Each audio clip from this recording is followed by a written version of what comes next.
Hi, hello, my dear students of BA second semester. First of all, I'd like to ask you how are you faring during this lockdown period? Hope you people are maintaining social distancing, staying at home, and studying very well. You might not have been prepared for such kind of situation, and unfortunately, I could not teach you the last essay in your unit 5th, that is Charles Lamb Deemed Children. So I thought better to talk to you through this video. This is a very naive and first sort of attempt to talk to you, but I hope I'll be doing some justice to you. So since some of you have said in my previous lecture that you need something in Hindi as well as we used to do in the classroom, so I would be trying my best to be bilingual. Okay, so as far as the Charles Lamb is concerned, you might be knowing that Charles Lamb belongs to Romantic period in the history of English literature, and his essay Dream Children is a very good example of poetic prose. जैसा कि आप सबको पता है कि Charles lamb जो है romantic period को बिलोंग करते हैं और वो वर्ड्सवर्थ, कोलरिज, ली हंट, सदे इन सब के कंटेम्प्रेरी थे, इन सब के समकालीन थे. इनका जो ऐसे आपके कोर्स में प्रेस्क्राइब्ड है ड्रीम चिल्ड्रन अ रेवरी, ये पोइटिक प्रोज का एक बहुत ही अच्छा उदाहरण है. So coming back to the original style of mine, that Charles Lamb was an essayist, poet, fiction writer, and a critic of all in one. He was a poet, he was a critic, and he has tried his hands in playwriting as well. One of his popular play, Mr. H, the night it was performed, it was his doubt. इनका जो बहुत ही popular play था, जो कि जिसका नाम था mister H, वो अपनी परफॉर्मेंस के फर्स्ट डे ही उसको हिस आउट कर दिया गया था, उसको पूह पूह कर दिया गया था, उसका मजाक उड़ा दिया गया था. और उसका जब मजाक उड़ रहा था तो फॉर्चुनेटली और unfortunately Charles lamb also part of that, वो भी उसमें खूब मज़ा ले रहे थे और उन्होंने भी अपने उस प्ले के जब सब लोग मजाक उड़ा रहे थे तो वो भी मजाक उड़ा रहे थे और उन्होंने उसको खूब इंजॉय किया था. और पर उसके बाद उन्होंने डिसाइड कर लिया था कि वो अब प्ले नहीं लिखेंगे. फाइन. और फिर वो ऐसे राइटिंग पे ही कंसंट्रेट किया उन्होंने. He was one of the significant member of the Lake Poets, और लेक पोइट्स जिसके पायनियर थे वर्ड्सवर्थ, विलियम वर्ड्सवर्थ, जो रोमांटिक पीरियड के भी पायनियर थे. अपनी लास्ट सेमेस्टर में आपने जब पोइट्री पढ़ी होगी, रोमांटिक पोइट्री, तो आपने पढ़ा होगा कि विलियम वर्ड्सवर्थ को और एस.टी. कोलरिज को, शेली को, कीट्स को, तो आपने पढ़ा होगा कि ये सारे रोमांटिक पोइट्स थे. तो रोमांटिक पीरियड्स की जो भी टेनर्स थे, जो भी क्वालिटीज़ थी, जो भी कैरेक्टरिस्टिक्स थी, वो सारी चार्ल्स लैम्ब में एज अ प्रोज राइटर थी. मीन्स कि इनकी प्रोज में आपको मिलेगा highly imaginative prose, love for nature, love for beauty, love for past, and a sort of melancholy, और एक मेलंकलिक नोट भी मिलेगा. हेलेनिज्म भी मिलेगा, love for everything which is Greek, which is foreign, वो भी मिलेगा. तो लेक पोइट्स जिसमें वर्ड्सवर्थ, शेली, वर्ड्सवर्थ और कोलरिज पायनियर थे, ये भी, यानी कि चार्ल्स लैम्ब भी उसका हिस्सा थे, but as a poet he could not make much mark. So he again shifted to essay writing, और इन्होंने अपना पूरा कंसंट्रेशन जो था वो ऐसे राइटिंग में ही रखा था. एक और बात इस कॉन्टेक्स्ट में हम आपको बताना चाहेंगे कि ये जो ड्रीम चिल्ड्रन ऐसे है उस पे बाद को रिलेट करेंगे या उस पे लेक्चर बाद में देंगे, लेकिन चार्ल्स लैम्ब की थोड़ी सी biography. You see, there was a quaint and strange peculiarity in the entire Lamb family. they had some sort of psychiatric problem, जिसको उस समय मैडनेस कहा जाता था, तो पूरी फैमिली ही उससे सफ़र करती थी। चार्ल्स लैम्ब केवल एक बार सफ़र किए थे और एक बार असाइलम गए थे। चार्ल्स लैम्ब के पेरेंट्स जो थे वो जॉन लैम्ब और एलिज़ाबेथ फील्ड थी। इनका जो जन्म था वो 10 फरवरी 1775 में inner circle, London inner circle एक प्रॉपर नाउन है, इनर सर्कल में, लंदन इनर सर्कल में हुआ था।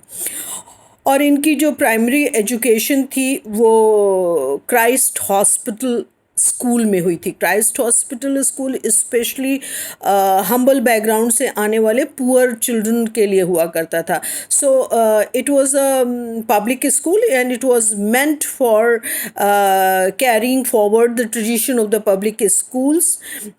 This Christ Hospital School was popularly known as in that area as CH School, or it was founded in 1552. um, Charles Lamb started his getting his early education there only, and there he met S.T. Coleridge, and they carried forward a lifelong intimacy, a lifelong friendship till 1587 or something. And he developed a sort of literary taste there only. Among his contemporaries, Charles Lamb's contemporaries, William Hazlitt, William Wordsworth, Southey, Leigh Hunt, S.T. Coleridge, Robert Southey, they were his contemporaries. And in the previous lecture of mine, when we were talking about E.V. Lucas on finding things, I told you that E.V. Lucas was very much fascinated by Lamb's writing. E.V. Lucas जो थे वो lamb की writing से बहुत ज़्यादा fascinated थे, और उनकी राइटिंग्स में लैम्ब का बड़ा अच्छा प्रभाव है। तो ईवी ल्यूकास, बहुत सारे लोगों ने इनकी बायोग्राफीज़ लिखी हैं चार्ल्स लैम्ब की, लेकिन जो इनके प्राइम बायोग्राफर थे वो ईवी ल्यूकास थे। और ईवी ल्यूकास ने इनके बारे में लिखा है कि लैम्ब जो थे अपने पीरियड के सबसे ज़्यादा पॉपुलर, लवेबल और फेवरेट राइटर थे। So, in spite of all quaintness, in spite of all trouble which Lamb was facing in his personal life, after the death of his mother, he had to take care of his father who was having dotage. He was suffering from senile problems. He was very old, and not only that, Lamb had to look after his sister also, his sister Mary, who was a great influence on him. So Mary was quite senior to him, quite elder to him. So he had to look after his father as well as his elder sister, because his brother John Lamb was living separately with his family. So Lamb decided that he would not get married. So Lamb remained bachelor throughout his life, and some of his essays, especially A Bachelor, Complaint of Married Man, and Dream Children, which is in your course, are a very good examples of his bachelor's life and the bachelor's dilemma, or the bachelor's fancies, imaginations, to some extent agony and anguish also is shown in these essays, and a few other essays also, like Poor Relations. In that also he has talked about his bachelor's life. So coming back, फिर से वापस आते हैं, और इनकी जो इनका जो स्पेशली लैम्ब का चाइल्डहुड हम लोग कह सकते हैं, तो लैम्ब का चाइल्डहुड थोड़ा सा टफ था, थोड़ा सा डिफ़िकल्ट था, क्योंकि ये शुरू से ही बर्डनड हो गए थे। और ऐसा कहा जाता है कि ये एक बार अपनी विजिट्स में हॉलीडे स्पेंड्स करने अपनी ग्रैंडमदर के पास, अपनी नानी के पास, मिसेस फील्ड जिसका डिस्क्रिप्शन ड्रीम चिल्ड्रन में भी है, जाते थे। तो in one of his visits he met with a beautiful lady, and he had fallen in love with that beautiful lady, जिसका नाम इन्होंने कुछ एसेज में एन सिमंस करके लिया है। बाकी में एलिस विंटरटन ज़्यादातर उनको इस नाम से, स्यूडोनिम से एड्रेस किया है. Who was later on married to a pawnbroker. So he had rejected और his love was not materialised. So that was again a sad part with him, जिसका रिफ्लेक्शन इनके केसेस में of and on होता रहता था. तो उसके बाद इनको इतना सेटबैक लगा था when that lady rejected his love, that he had fallen sick. He became mentally sick. He suffered a sort of mental problems, if not breakdown, and he went to a mental asylum in Hoxton. That was somewhat in the year. I don't remember exactly what was the year, but yes, before he has written these two essays, he went for that time. So it was for the first time and the last time that he went to mental asylum, and then he recouped that. He could overcome that, and he again came back to writing and all that. His father was a clerk, and you see the clerks at that time were very respectable job because they had to write.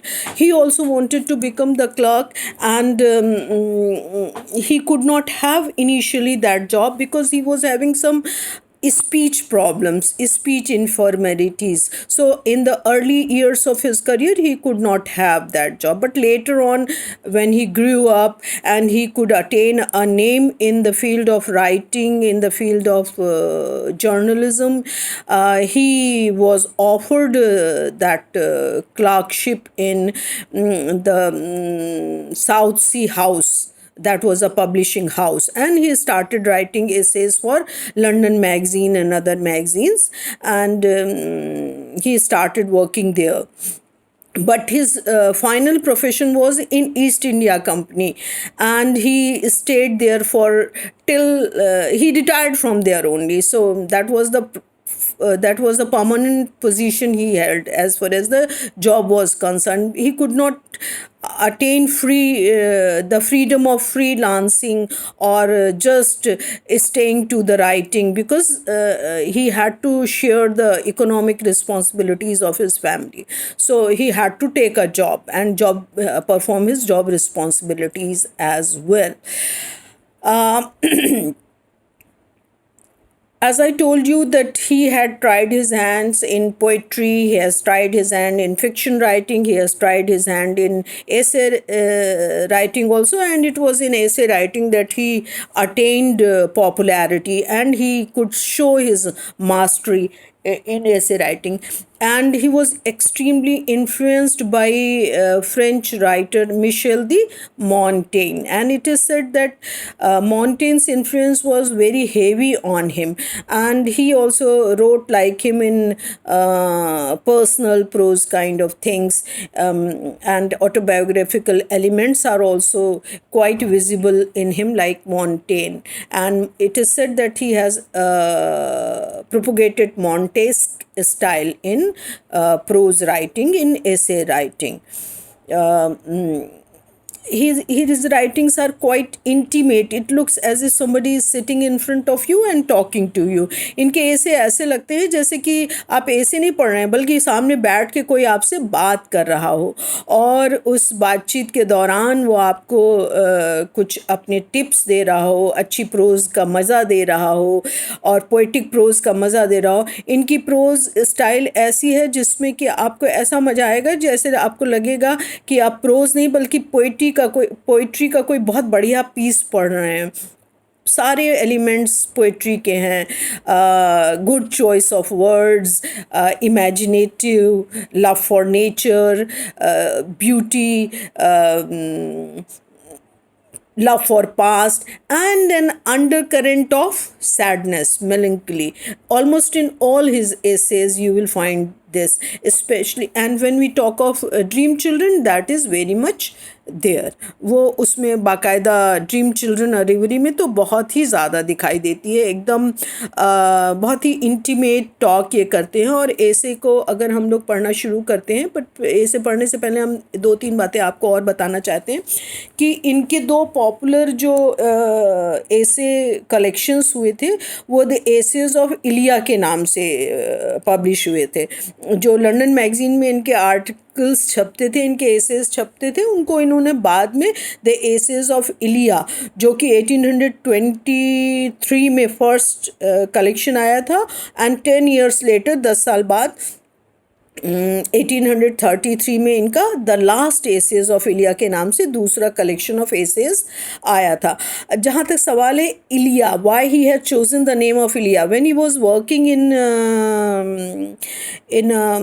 in a publishing house, I suppose, then he had a colleague, an Italian colleague, उनका नाम इलिया था, तो इन्होंने उन्हीं का नाम ले लिया था, मतलब he has chosen that name for his pseudonym, for his pen name, for his nom de plume, मतलब इनका तखल्लुस वही हो गया था, इनका जो स्यूडोनिम था, जिस नाम से लिखते थे, वो इलिया इन्होंने वहीं से अडॉप्ट किया था, अपने उस कलीग, इटालियन कलीग का नाम चुन लिया था और उसी के नाम से ये अपने एसेस पब्लिश कराते थे। अब क्यों चुना था, अपने नाम से क्यों नहीं चुनते थे, उसका इनके कुछ बायोग्राफर्स ने बताया है कि इनके जो ब्रदर थे जॉन लैम, वो भी लिखते थे और वो काफ़ी पॉपुलर थे, उनके एसेस, उनकी राइटिंग्स बहुत पॉपुलर थी, तो ये चाहते थे कि जॉन लैम और चार्ल्स लैम आपस में मिल ना जाएं या जो रीडर्स हैं उनको डिफरेंस पता चले, इसलिए इन्होंने, ऐसा इनके बायोग्राफर्स को लगता है, इसलिए इन्होंने